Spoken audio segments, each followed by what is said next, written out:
Бул үйір асыл тұқым жылқылар Зайнап Базаровага таандык. Ал ар бир жылкынын атын жаатка билип, жылкы мүнөзүн өздөштүрөт. Жалпы 200ден ашык жылкы багып жаткан айым Касым Ата асыл тұқым жылкы заводу деген статусту 3 жыл мурун алган. Ага чейин жылкы фермасы болгон. Азыркы учурда жылкыларды күзөтүп жүрүп, кайсы кулундан мыкты күлүк чыгаарын жана ага кандай кам көрүү керектигин аныктап жатат. Бул күлүк чыгаарын тандап алганда буну ушунун аркасынан күзөтүп жүрөм да, дайыма күзөтүп жүрөм. Булардын басканын, турганын, булардын пейлин, бардыгын күзөтүп. Булар деле ушул өжөр келишет, ушул күлүк чыга тургандары өжөр болот да. Коросунда 5-6 түр жылкы бар. Көбүнчө жаңы кыргыз пародасындагы жылкылар көп.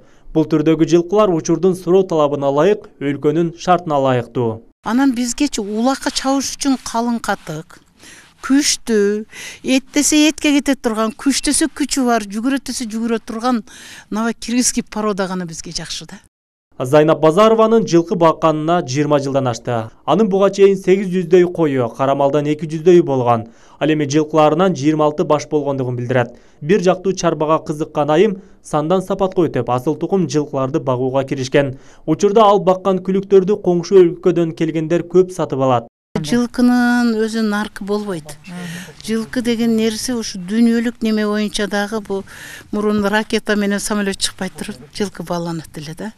Ошондуктан мунун наркы болбойт. Эгер жакшы күлүк чыгып калса, $50,000 чейин алып кете берет. Но мен $50,000 жеткизип сатпадым, себеби менин жылкымды алышып саткандар бар. 1-2 миллиондон саткандар бар да. Мал жандыктары үчүн каарманыбыз жайында 6000 бедеп пресс жыйган. Тоютка жалпы 1 миллион сом акча сарптаган. 500,000 сом малдарды баккан адамдарга акы катары берилет. Зайнап эне жылкыларга гана эмес, төөлөрдү бакканды да жактырат. Алар күчтүү болгондуктан унаа чыга албаган шартта жылкылар үчүн азык-түлүк ташыйт. Эң жакшы транспорт ушу экен да. Өзүңүздөр көргөндөй али жибек жолунда ушу төөлөр кызмат кылыптыр дегендей, бизге дагы ушу кызмат кылып атат. Жибек жолунда эле. Ооба. Но жылкыдан дагы мен эстүүрак деп төөнү эсептейм да.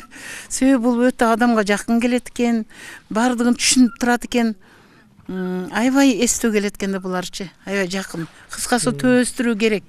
Биздин шартыбызга төө өстүрсө эч немеси жок, зыяны жок. Эт десе эти бар дегендей. Мына шерсть десе шерси бар. Сүт десе сүтү бар.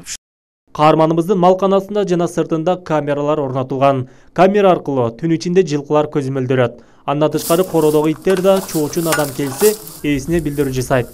Асыл тукум жылкы заводда азыр Зайнап Базарованын кызы жылкыларды балдары менен карап жатат. Ал апасынын кесибин аркалоону жактырат.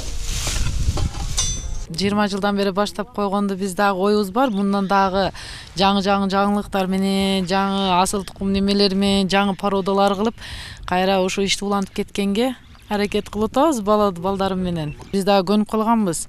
Жеңил жумушка биз кызыкпайбыз. Антип кызыктырып тарбия деле берген эмес апам. Жумуш деп эле. Анан азыр буйруса апамдын күчү менен, демим менен кетип атат, бар жок. Зайнап Базарованын 6 баласы бар, 4 кыз, 2 уул. Балдарынын арасынан бир гана кызы апа кесибин аркалоону каалайт. Өзгөн районунун Мырзаки айылынын тургуну Зайнап Базарованы айылдаштары жылкы чеже деп коюшат. Ага көнүп калган 65 жаштагы айым айылдагы эң сыймыктуу, үлгүлүү Мырзакенин курманжан даткасы. Адыл Акжол уулу, Айбек Үсөн, жаңылыктар, Өзгөн району.